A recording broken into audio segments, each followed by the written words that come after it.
আমরা বক্তব্যের শুরুতে এই এলাকার মাটি এবং মানুষের নেতা আলহাজ শাহজাহান ভাই দীর্ঘদিন ধরে অসুস্থ আছেন। আমরা ওনার সুস্থতা কামনা করছি এবং আমরা আশা করছি তিনি দ্রুত সুস্থ হয়ে যাবেন। এবং একই সাথে আমাদের বিএনপির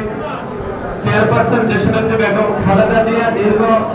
6 বছরেরও বেশি সময় ধরে মিথ্যা এবং একটি কর্মসূচি মামলায় তিনি জেলে ছিলেন এবং গণ-অভ্যুত্থান পরবর্তী সময়ে আপনারা জানেন যে তিনি চিকিৎসার জন্য এখন লন্ডনে রয়েছেন। আমরা